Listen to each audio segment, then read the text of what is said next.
and it's my honor to ask you to join me in honoring her this evening.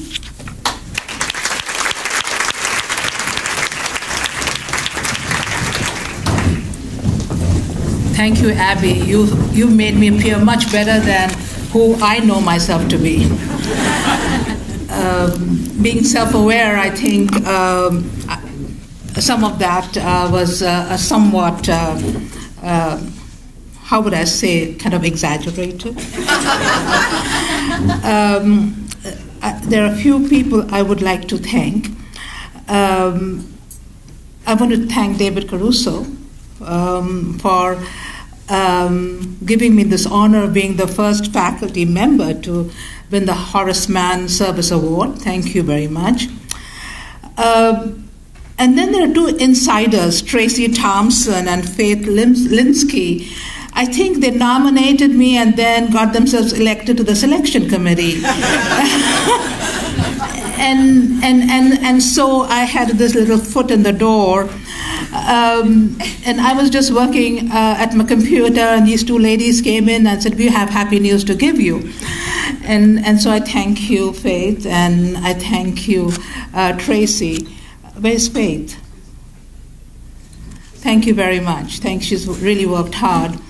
I want to thank Jim Craiglow and Roger Peterson and Kathy Borden and Lorraine Mangione, who recruited me to come to Antioch about 12 years ago. So thank you very much for hiring me. I have a few family members that I would like to thank deeply. They're not from New Hampshire. They're from New York City and Boston. My brother Partho, my sister Strela, my brother-in-law Keith, my son Hondo, and his fiancée Stephanie. And I have a sister who is not very well and is in Boston, and my 93-year-old mother. I want to say that they have been financially very supportive of my globe-trotting endeavors and of my students. They've been very supportive of my students too. So I want to thank them for both their emotional support and their financial support and their faith in me, and that they believe in what I do. I'm going to read a few pages from a book chapter I've written. It's called Disaster Counseling, a Haitian Family Case, post-January 12, 2010 earthquake. This is appearing in a book called International Case Studies in Mental Health, to be published by Sage Publications. I think Faith has copies of this chapter, so if you wish to get a chapter, I won't read all 42 pages, just a few.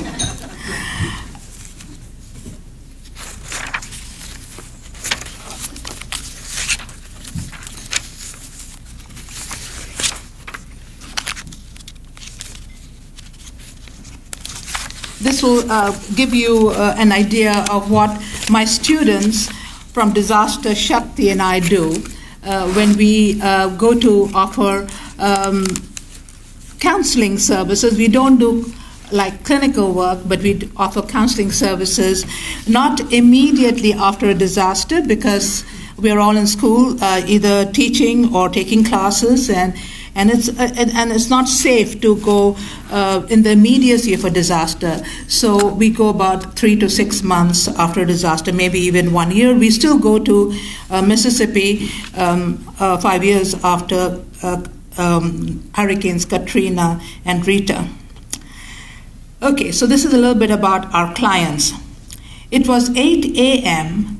and already large numbers of men, women, and children were standing outside the padlock PID gates. Partners in Development is a Protestant missionary organization, a non-governmental organization that has an office in Ipswich, Massachusetts. And I persuaded them to let me and my students work in their medical clinic in Haiti. So we are now in the clinic, and there are all these people waiting outside the padlocked PID gates. As the compound iron gates were opened, people filed in, forming long lines. Tap-tap trucks unloaded more people into the compound. Many came on foot, walking 4 hours to the clinic, and they would return on foot for another 4 hours. But majority of the people were from the nearby 4 tent villages. Now and then, out on the dirt, broken road, a bed frame moved slowly toward the gate, a bearer at each corner, and a very sick patient on the mattress. No one was turned away, and each patient was given a ticket. They were the poor, pregnant, maimed, and blind. By 9 a.m., a crowd of about 40 waited in the clinic's lobby that had an indoor garden. Some sat on benches clutching their tickets, and others milled around. There were children everywhere. There were 2 examining rooms, 1 pharmacy, and 1 room for Mr. Essen, who dispensed donated shoes, school supplies, and coloring books to children. I wish he would also give bags of beans and rice because they were all hungry, but PID did not provide food. I was fresh and ready to receive my first client at 9 a.m. I saw a young man do the Haitian hand slap, the back of one hand into the palm of the other, and asked my translator questions. The translator brought him into my top tent and said, "Dr. Gargi, this person wanted to know what type of doctor you are." I told him, that means my translator told him, "Doctor of mind." Then he asked if you were a sorcerer. And I said, that's the translator, and I said, "A good sorcerer." I explained to Tijan, my translator, "A counselor is a healer. Please tell him that." The family case that follows is a composite case of clients that I served in Blanchard, Haiti. No particular individual or family can be identified, and all names have been changed. Tiofa, the client, said that he was feeling down, and the past few days his right ear was hurting bad. I thought an earache seemed like a medical problem. I told him that he needed to tell the doctor and the nurse about his earache. Tiofa said he had brought his mother to see the doctor and that he would tell the doctor about his earache. He said he needed to get back into the line for his mother and he would come back. An hour or so later, Tiofa was sitting on a fallen tree trunk outside across from my tent, smiling at me. I was between clients and asked him to come in. Tiofa showed me a small prescription bottle and opened it. He said that the doctor had pulled out bed bugs out of his ear, and Tiofa requested the doctor to place the extracted bugs in a bottle so that he could show these to Dr. Gargi. Tiofa then said he wanted his sisters and their children to meet the new doctor. He waved his hand to a group of women hovering nearby, and they hesitantly came towards us, carrying babies in arms and pulling other children by hand. As we were greeting each other, I met Serena, Didi, the 2 older sisters, and Yolanda and Tififi, the 2 younger sisters. I gave energy bars to the children who had stick-like limbs and asked whether I could hold a baby. As this was happening, the director of PID, Gail Hull, hurried into the tent and said she needed to speak to me alone. We stepped outside and Gail told me that the mother of the family had stage 4 stomach cancer and requested that I help the mother and her daughters and son understand the seriousness of her illness and make plans for the future. Tiofa went to get his mother, who in pain was bent at the waist, and leaned on Tiofa, slowly moving towards the tent. She breathed heavily. We helped Mammy Wen, my mother, that is, to lie on the bench in my tent. Mammy moaned loudly. Li fais mal, me wen grangu, translated by Tijan, my translator, it hurts, I'm hungry. I immediately gave Mammy and her daughters and son energy bars. You know how American, I'm carrying these energy bars. And they and the children ate with small bites. I thought that Haitians had adapted themselves to starvation. But counseling may be more effective if the family had some nourishment. A wall had fallen on the father as he was resting after work and was killed when the whole house crumbled. His wife and 4 daughters, with their babies and children, were at the marketplace selling their wares, while his son was idling outside. All belongings and materials were lost. In their relocation to a tent village, the husband, partner, boyfriends of the daughters either ran off with other women or simply disappeared. The daughters said that the ill will of other women and neighbors caused a curse that took away the males in their family, that is, the father and their parents. Their brother, not strong or impressive, was spared. The mother raised herself and stared accusingly at the third daughter, Yolande. Yolande said to me, "Mommy Mann hates me. I feel ashamed. In fact, Mommy believed that this daughter's partner, who quarreled often with her father, sent the earthquake that killed the father." I reflected to the mother that not that the supernatural does not exist, but that I know that sorcery didn't cause the earthquake. In line with the guidelines of psychological first aid for disasters, I gave information about the earthquake to the family, as well as about the development and progress of cancer.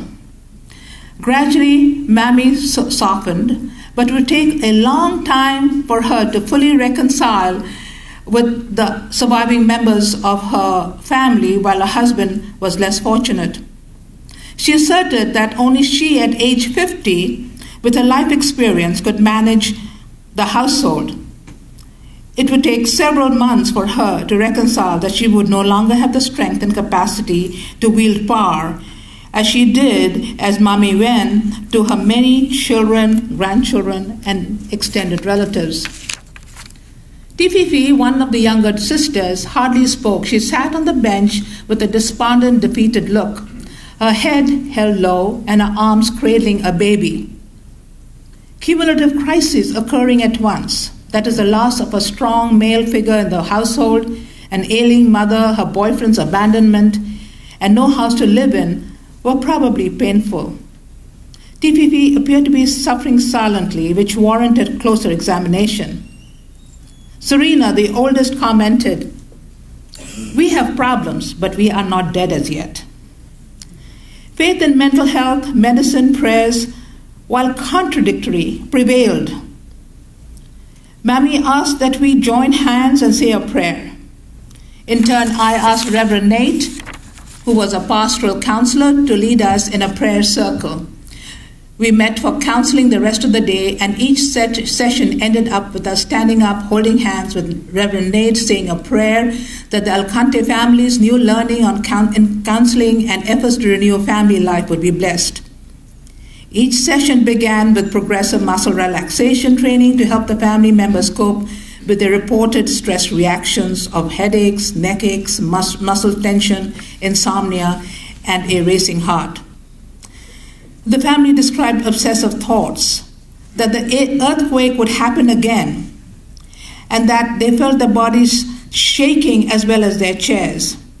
They compulsively counted their few things and referred to what appeared to be auditory hallucinations of crackling and crashing sounds.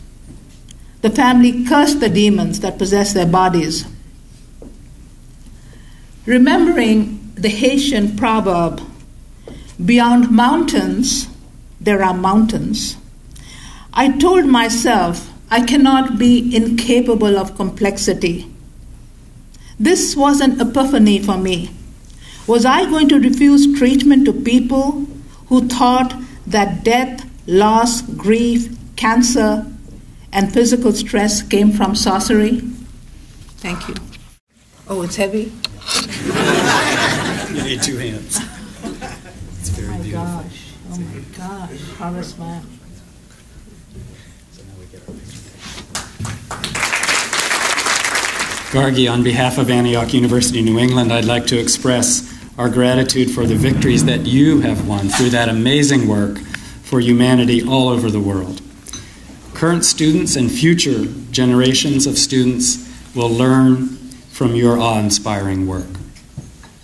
We're proud to present you with this 2011 Horace Mann Award for our faculty and staff.